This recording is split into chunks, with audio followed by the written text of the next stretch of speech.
Hello and welcome back to another update where I cover the latest developments throughout the front line in the Russo-Ukrainian war.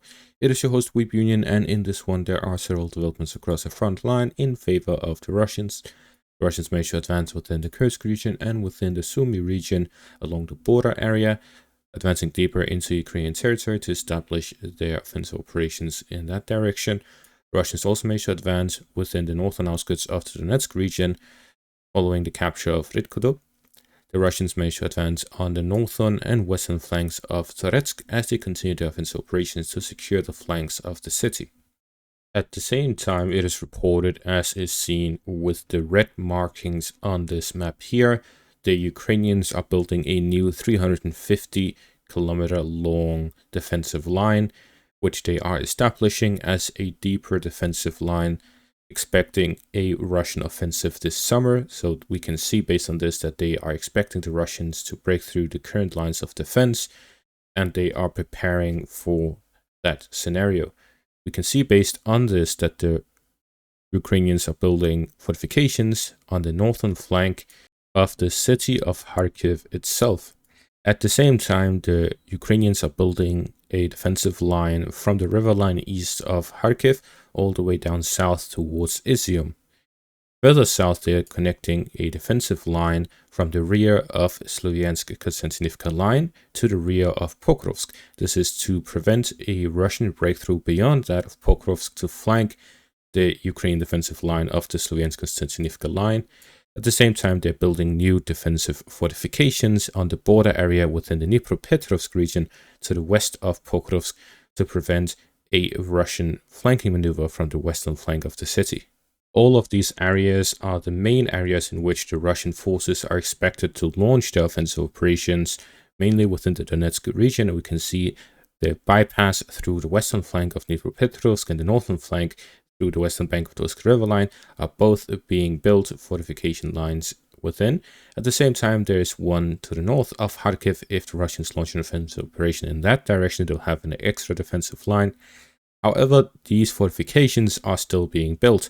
So far, the majority of these fortifications that are being built have simply been dragon teeth and barbed wire. This is the first steps for these defensive lines. There are also anti-tank ditches and trenches being built, but these will take much longer for the Ukrainians to complete.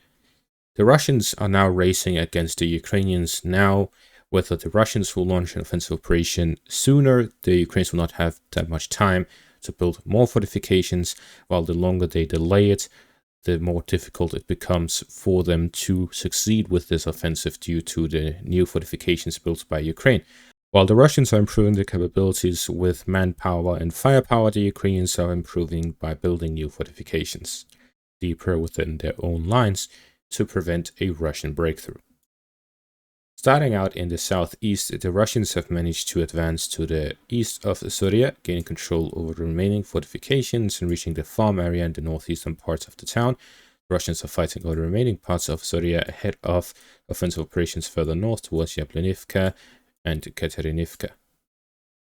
In the northeast of Toretsk, the Russians have managed to make a breakthrough of the Ukrainian lines, gain control over the majority of the fortified positions along the western flank of Osterianivka and to the south of Dilivka. The Russians gain control over the final fortified position to the south of Dilivka, opening the road for the town from the south. The Russians are already fighting over the first Dilivka just north of Toretsk, where gaining control over that town will allow them to flank the fortified positions of the Ukrainians to the south of the second Dilivka, where they can combine their positions here to the northeast and southwest to encircle Ukrainian forces, counterattacking in the direction of Drushba and east of Dashne. Gain control over the area between Dilivka and the southeast of the second Dilivka will allow the Russians to continue offensive operations in the northern direction along the railway and towards Dilivka in the north. At the same time, the Russians also continue their offensive operations along the canal to secure the western flank of Kuryumivka for an additional route into the eastern flank of Dilivka. The Ukrainians have a lot of fortified positions in this direction. The Russians are attempting to spearhead the Ukrainian fortifications, attacking some and flanking the rest. This is to create pockets of Ukrainian forces and to improve their own positions by fighting over the least amount of fortifications possible. These advances were geolocated with this footage here of Ukrainian FPV drones striking Russian positions within the trench network that is just southeast of Delivka. With this, the Russians have managed to advance this far. However, it is unclear whether they have secured the flanks yet.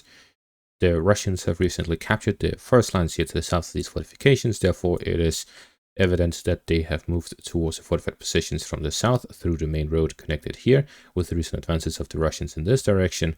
However, the Russians have also recently advanced in the eastern flank, which could indicate a second advance through this road that connects the fortifications to the east with the ones here south of Delivka. In either case, the Russians will likely gain control over the remaining flanks soon to strengthen defensive operations in the eastern flank of Delivka and to flank the Ukrainian fortifications to the south of Delivka. In the Lyman direction, the Russians have managed to make several advances. To the south of Zelena Dolina, the Russians have managed to gain control of additional forest lines and forest patches as they flank the town from the south. With recent advances in the north as well, the Russians can put the town in a pincer and strike it head-on as well. The Russians are working their way up through the first lines in the southern flank to cut off the supply line, and at the same time in the northern flank they're moving to gain control over the forest patches to enter the town through these forest lines, providing cover for the Russian infantry and expanding the directions from which the Russian forces can attack from. With a attack from the south, north, and east, the Russians would be spreading their forces out thinly, allowing for larger concentrations that are spread around.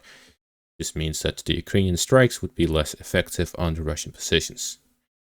To the west of Rytkodub, following the capture of the town, the Russians continued offensive operations along the forest lines towards the town of Karpivka. Here along the river line, the Russians will be looking to gain control over the eastern bank of the river line to secure the western flank of Rytkodub and secure the logistical hubs for their offensive operations going north and south from these locations.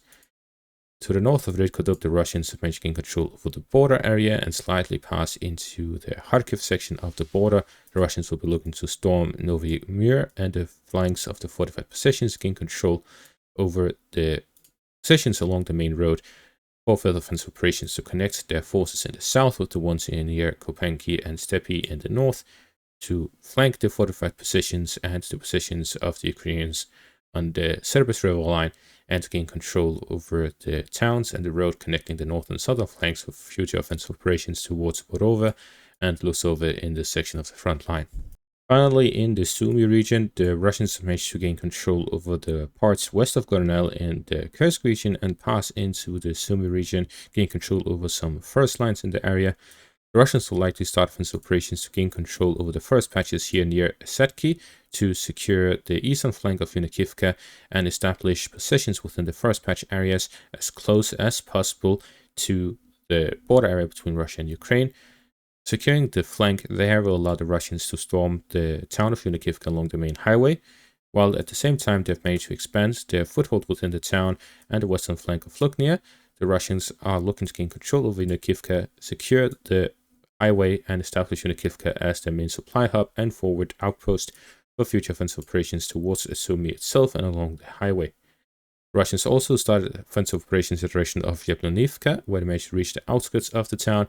With this, the Russians will be fighting over Oleksivka, Novomykolaivka, and Yablonivka, as well as Yunikivka, which are these 4 forward positional towns in this section of the front line, likely also expand to Andrivka and Kindrativka here to the west, allowing for a wide offensive from Satki in the east all the way to Kindrativka in the west, which would represent a 30-kilometer wide frontline offensive along the border area between Russia and Ukraine.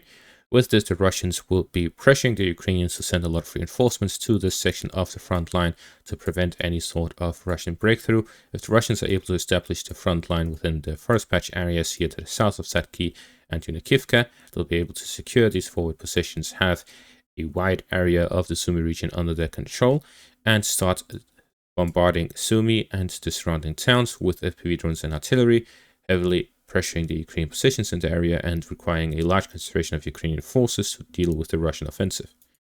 With the recapture of the border area here near Gornal, the Russians have left the Ukrainians with only a small part of the Kursk region under their control. The marsh area here to the east of Gornal, the positions along the border area near Novy Pudz, Oborovka, And finally, the Otruba western bank of the same river positions, which all add up to approximately 20 square kilometers.